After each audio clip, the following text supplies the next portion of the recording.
Hello everyone, good evening সকলকে।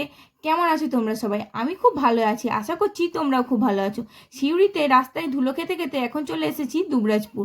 আর আমার বোনের জন্মদিন ছিল, সেটা একটা পোস্টে শেয়ার করেছিলাম। তার সাথে আমারও বার্থডে গেছে কিছুদিন আগে, তাই দুজন মিলে আমরা একটা কেক কেটে বার্থডেটা সেলিব্রেট করেছিলাম। এখানে পরপর 3টে কেক ছিল, 2টো ও কেটেছিল আর একটা আমরা দুজন মিলে। ফ্যামিলির সাথে বার্থডে সেলিব্রেশন না করলে মনটা কেমনই যেন করে। এবছর আমার বার্থডেটা সেলিব্রেট করেছিলাম, সেটা তো তোমাদের সাথে শেয়ার করেছি। হ্যাপি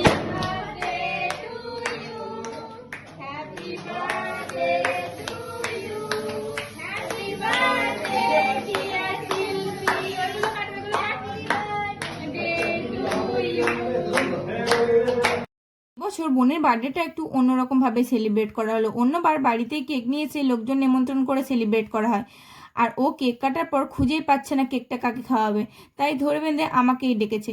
এই তো আমার লিটিল প্রিন্সেসকে কেমন লাগছে সেটা কমেন্টে জানিও। খাওয়া দাওয়া মজা হই হুল্লোড় করে দিনটা আজ বেশ কাটলো, আর খাবার দাবারগুলো ছিল ভীষণই টেস্টি। আজ তবে ভিডিওটা এখানেই শেষ করা যাক, দেখা হচ্ছে অন্য কোনো ভিডিওতে। ভালো থাকবেন, বাই।